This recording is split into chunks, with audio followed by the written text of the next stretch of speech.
Hello guys, আমি আপনাদের সবার বন্ধু।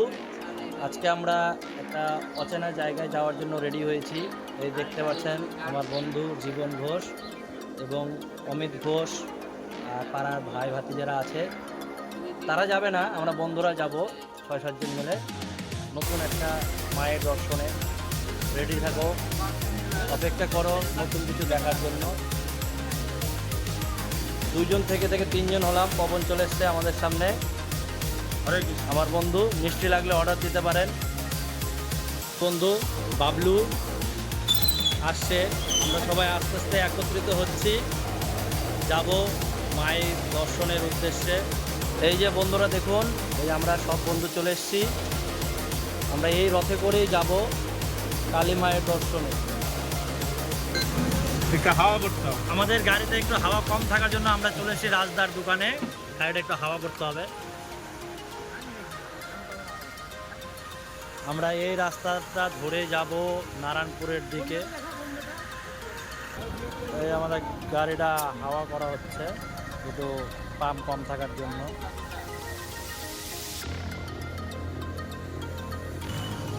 সমুদ্রের জলকে উপেক্ষা করে আমরা এগিয়ে চলেছি আস্তে আস্তে।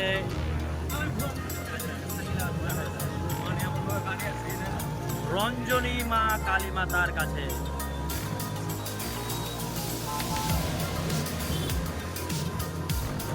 সামনে আমাদের একটা বন্ধু দাঁড়িয়ে আছে, তার জন্য আমরা একটু ওয়েট করছিলাম।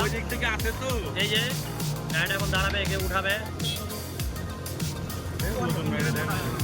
আমরা আস্তে আস্তে এগাচ্ছি মঙ্গলবাড়ি রেলগেটের দিকে। আর এই সে আপনাদের জনপ্রিয় হোটেল মৌসুমী হোটেল, মানে জামাইয়ের হোটেল।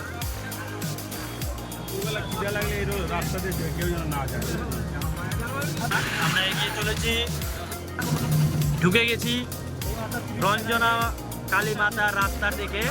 কোপরার রাস্তাটা ধরলাম, যাচ্ছি। ঘন্টা চলার পরে ফাইনালি আমরা এসে পৌঁছালাম।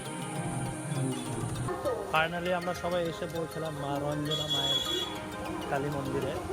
আপনারা দেখতে পাচ্ছেন।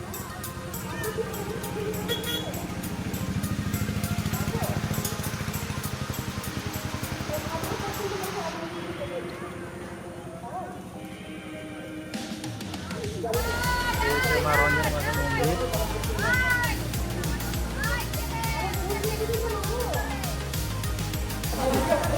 মন এবং মা চাইলে সবই পারি, মা দয়া না করলে আমরা হয়তো এখানে আসতে পারতাম না। আমাদের ঠিক ছিল না, হঠাৎ করে প্রোগ্রাম। আর এসে দেখে যে বাৎসরিক পুজোটাও হচ্ছে, খুবই আনন্দিত আমরা। খুবই ভালো জায়গা আছে, রাউল হচ্ছে, বড় মেলা হচ্ছে।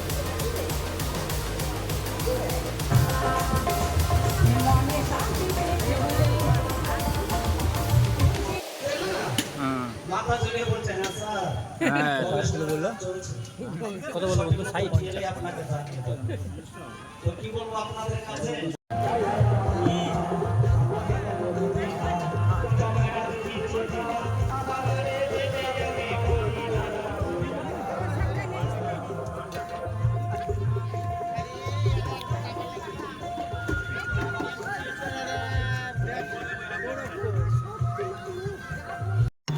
ফাইনালি বন্ধুরা আমরা বাড়ির দিকে রওনা দিয়েছি, চলে আসছি। এই তো বাইপাস থেকে বেহুলা ব্রিজের দিকে ঢুকছি।